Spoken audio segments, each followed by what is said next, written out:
Gandang araw sa atin mga kawinding. So meron tayong gagawin dito ay isang DB audio na amplifier. So ang problema nito mga kawinding ay hindi pa natin testing ito dahil itong amplifier na ito mga kawinding ay ito ay nabili ko sa Kalakal. So pag ito ay naayos natin ay ito po ay ibibenta ko. Pag ito ay inaayos natin, so ito ang gagawin natin. So ito yung kanya 1000 watts 502 DB 50212. So ito yung mga kawinding, oh. Kita nyo naman, kalawang yan. So halatang galing talaga sa Kalakal yan mga kawinding. Tapos dito yung kanyang mga terminal ng kanyang speaker. Ayan, oh. Itong terminal niya ay tingnan nyo. So sunog na yan. So dito yung kanyang effector sa audio equalizer input tsaka out. So ayan mga kawinding, oh. Puro alikabok na sa loob, tingnan nyo. So madumi. So bago natin saksak to ay linisan muna natin. Ito yung kanyang effector. So ayun, kinalawang na pala itong mga kawinding, oh. So isa na lang, dapat ito dalawa eh. Dalawang effector dapat to. So ano na lang, kilawang. So papalitan natin yan mamaya. So ito mga kawinding ay buksan ko muna at hindi muna natin to isaksak dahil ito ay galing sa Kalakal. Dahil baka mamaya merong marami pang madamay dito dahil puro ano yan, puro dumi, oh. Ayan. So pag ganitong mga kawinding ay malakas din itong amplifier na ito. So ayan, umpisahan na natin baklasin.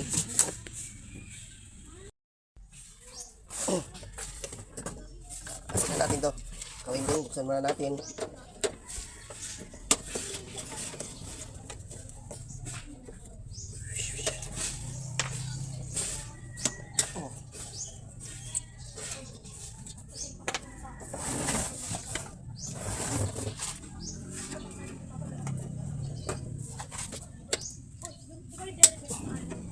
Gas. So itong nilyo, kinakalawang.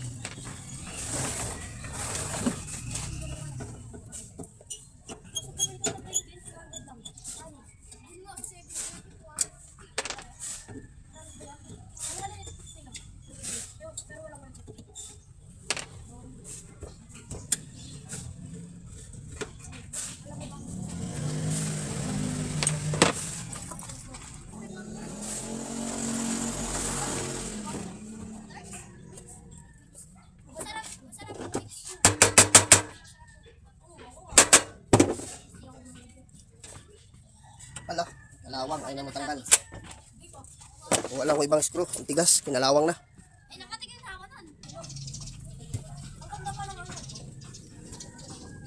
Ayun, kailangan lang pala ng bagong ibang screw.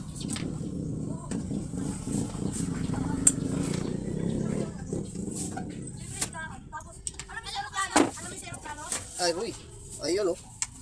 Sobrang itim. Tingnan nyo naman mga kawinding, napakadumi. Tingnan nyo naman, oh. Puro alikabok. Ayan, grabe. Ayun, oh. Kaya tama lang mga kawinding hindi natin tinisting, baka kasi magputukan lalong marami pang madadamay na parts. So ito mga kawinding, tatanggalin ko lang at pagpagan muna natin ng to, ng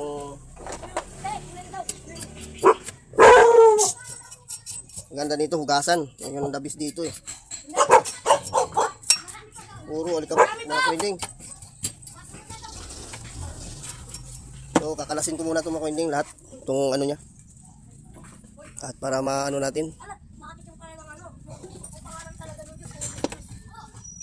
Tanggalin ko lang itong mga terminal. So pagpagan muna natin. Grabe. Ang ganda nito, mabugahan ng So hangin.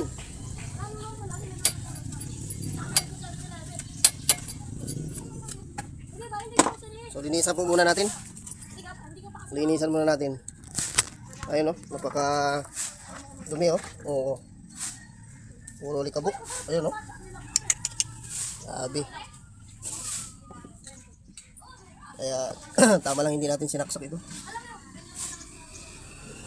Ayun, lalo na dito sa may AM at saka FM nya. Ayan o, dito sa ilalim. Naku po, puro kalawang. So, maraming re-repairin talaga ito. Daming piyesang ayusin, no? Ganda nito ay, ano, malinis. Recondition dapat.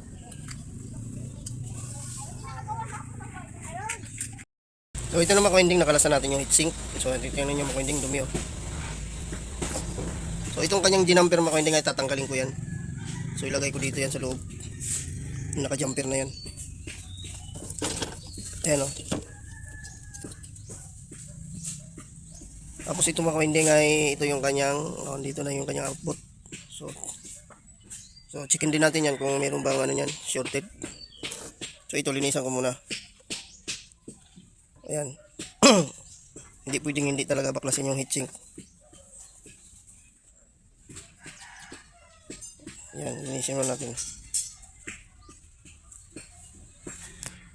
Oh, kalawang. Maganda talaga nito pag ito ay ano, hugasan.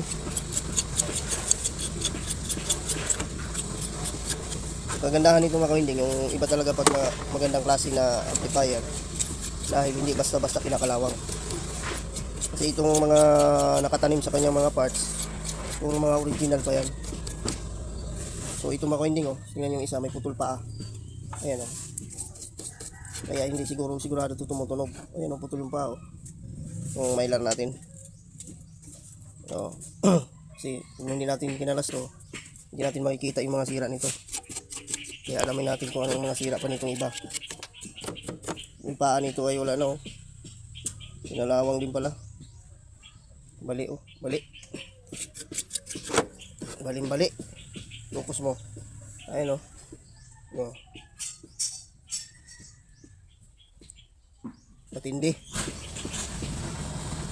Ayan mga kawinding, ay hugasan natin to para malinis natin yung kanyang board.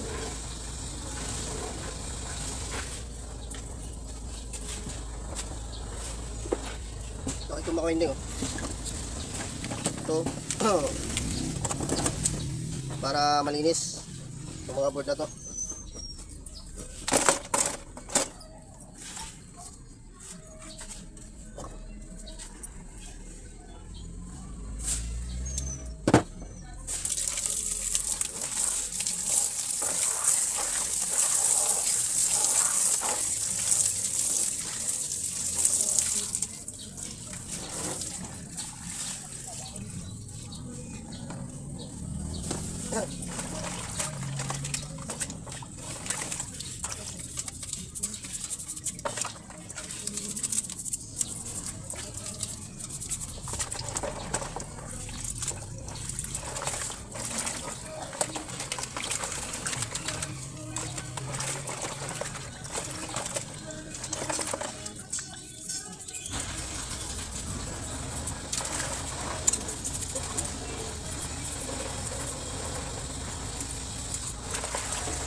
Tapos sabunin.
mga kain na, oh. Daming mga ano, kalawang na iba. Mga sira na yung ibang parts.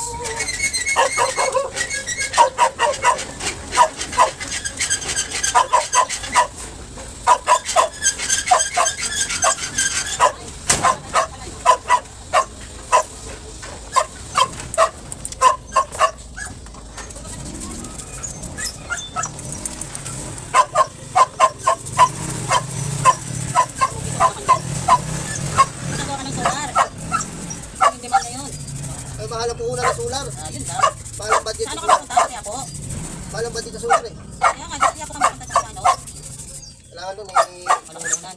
kailangan may puhunan tayo doon. Eh ano naman ngayon? Hindi man naman ngayon yun. Sakit lang yun. Tapos pag may puhunan. Ay, gagamitin ay ano na. Kaya na magsulat pag may sarili bahay. Ha? Maganda pag may sulat, may sarili kang bahay. Bakit pwede naman na? Gamitin dyan naman na.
So yun mga ko hindi ngayon, ano, tawag nito, yung, so babanlawan ko na lang yung mga winding tapos ibilad natin sa init para matuyo.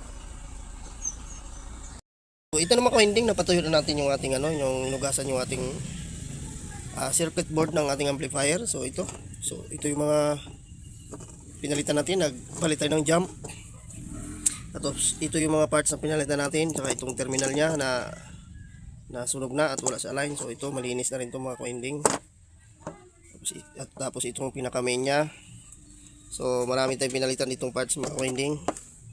So ayan o, ito yung ating likuran. Tapos ito, yan, malinis na rin itong mga winding. So ayan, tab na yan. So mamaya na natin ikabit yan. Tapos yung naka-jumper dito sa likod mga winding kanina, ito. So ang nakalagay dyan ay 2.2K. 2.2K. So ang standard na ginamit niyan ay 2.7K. So ayan ang pinalit natin. So dito na natin pinaibabaw na natin. So ito yung ano, tinanggal natin tong 2.2. Yan 2.2 yan. So 2.7K ang nakalagay diyan. So yan ang nilagay natin. So pinalitan natin yan. Tapos lahat dito itong kaninang ano, bago na rin to, yung itong kanyang mylar 104J. Tapos dito sa parting relay niya mga winding, so nagpalit tayo ng mga transistor dyan. Saka ito, so itong kanyang OPT mga winding, itong kanyang OPT ay wala naman shorted tayong nakuha dyan. So ngayon i-check na lang natin nito yung kanyang voltage biasing mga winding bago natin ikabit yung kanyang output, kasi hindi natin pwede ikabit yung ating output pag mayroon pang problema dito, kasi hindi tutunog yan, hindi gagana. Kung dapat lahat ng kanyang channel left and right ay kumpleto, pareha sila. So yung mga hindi nga ikakabit na lang natin to. Tapos salpa ko na rin itong mga yung mga tone control doon sa kanyang lagayan. So ito, so yung ano nito, yung kanyang box, ay yung box, yung cover ay pininturahan ko na yan, pininturahan ko na. So ito lahat ng mga jumper niya, ayan, palit dito, palit din tayo dyan. So ayan, ito mga hindi, ay sit up ko lang to at kabit na natin para ito ay matesting natin yung kanyang voltage biasing.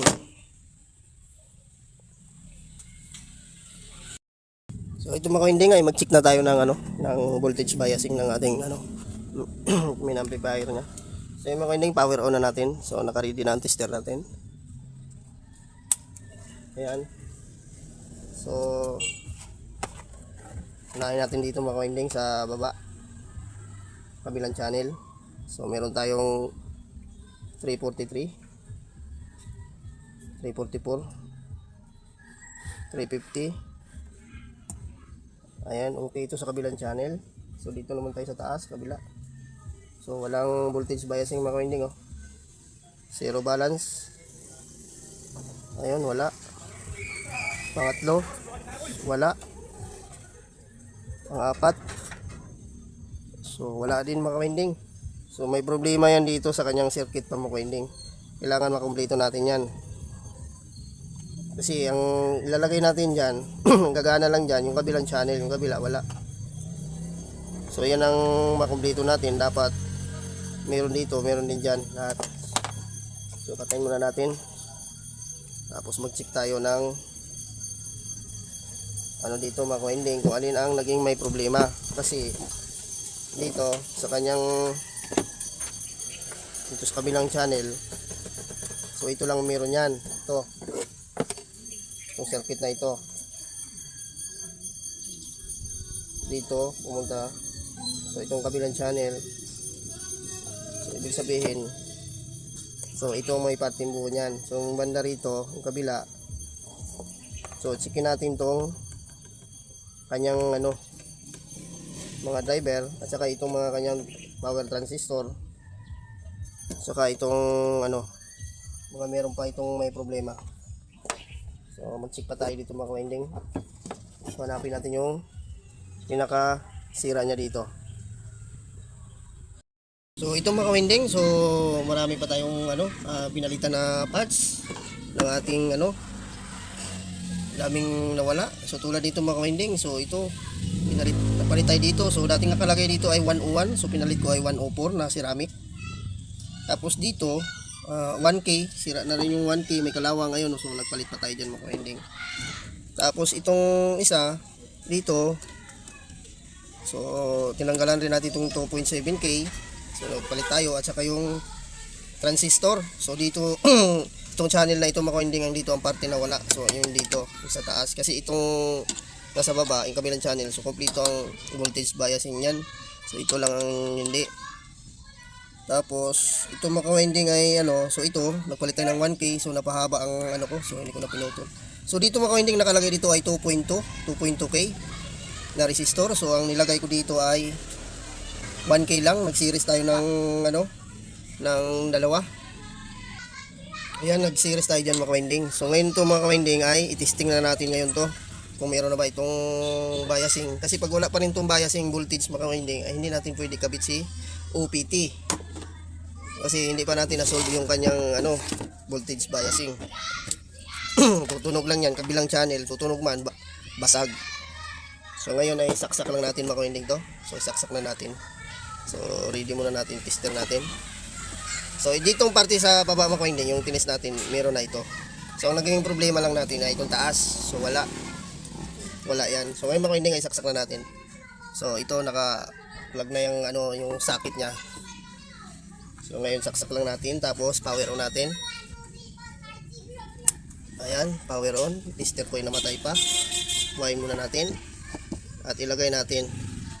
Ayan, naka-DC tayo. Tapos sinsya na kayo mga winding, ating camera natin ay isa lang. Kamay lang ang gamit natin. So dito tayo sa taas mga winding mag-test.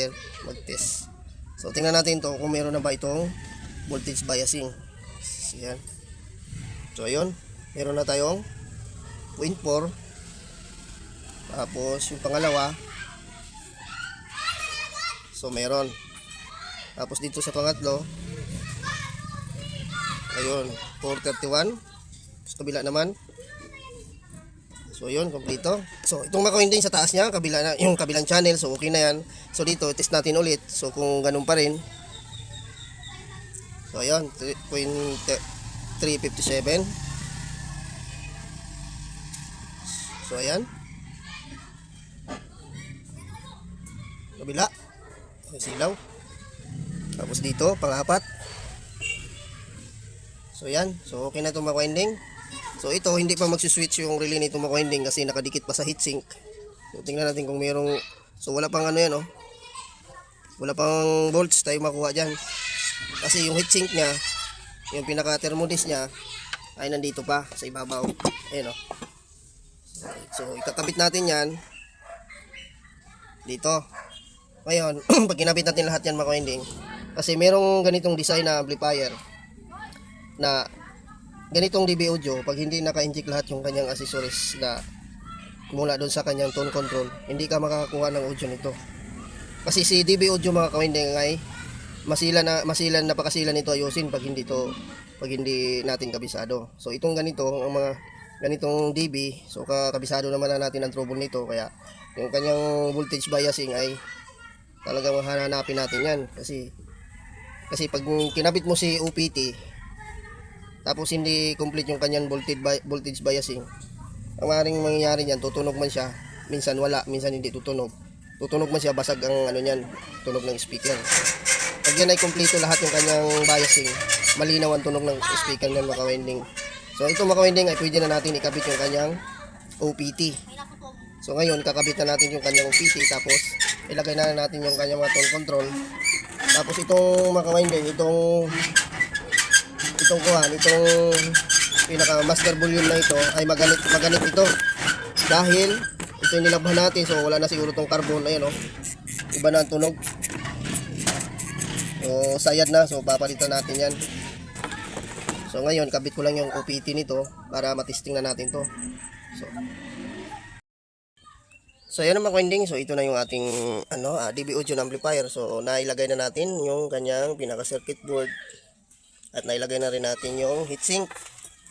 Ito ang heatsink niya, saka yung kanyang mga OPT. Tapos ngayon mga ka-winding ay ipa-power on natin to. So niready ko na rin yung kanyang speaker. Tapos so ito mga ka-winding, so hindi na ako naglagay ng effector. So sa loob ko na yan nilagyan. Tapos ito mga ka-winding ay, so ito nilagay na natin lahat. So tingnan natin itong kanyang relay mga ka-winding, dapat mag-click yan. Pag hindi nag-click yan, so hindi tutunog to ating amplifier. So may problema pang iba yan. So dapat itong kanyang ilaw mga ka-winding, dapat yan ay magkukulay yellow. Pag hindi nag-yellow yan, kasi sa ganitong design na 502 na DB audio, merong protection kasi ito. So dapat pag okay yung ating pagre-repair dito, dapat mag-yellow yan. Pag hindi nagdilaw yan, may problema yung ating main amp.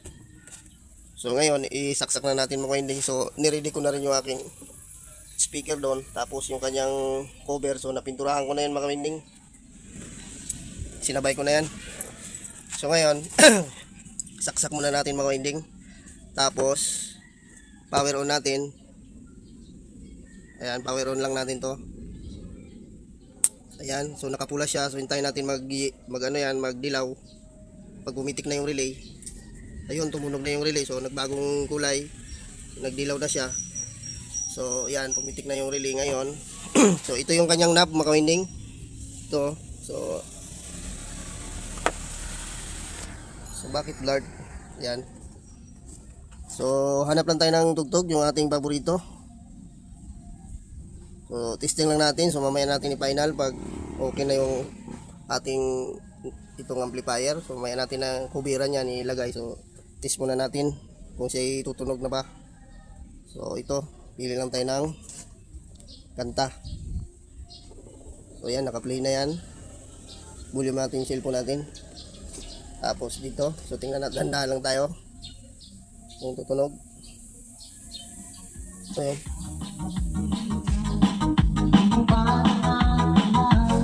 So ayun mga ka-winding, tumunog na.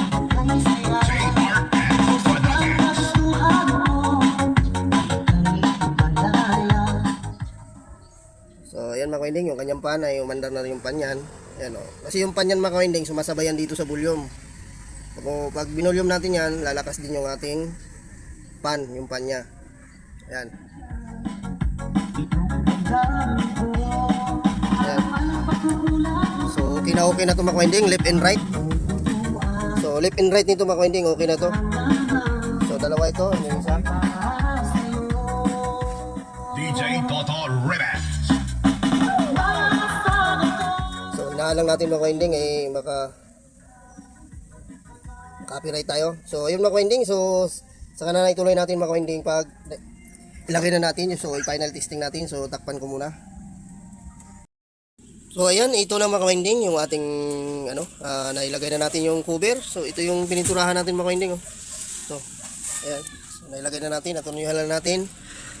Tsaka yung kanyang mga knob. So ngayon ito mga ka-winding ay naka-power on na to, naka-ready. So stable pa rin, kulay yellow yung ating indicator light. So naka-ANB na tayo. So naka-ready pa rin yung ating speaker. So ngayon ay i-play na natin ito mga ka-winding. So natakpan na natin to eh. Ayan, play na tayo. At i-volume lang natin ang dahan-dahan. Ayan. Ayan.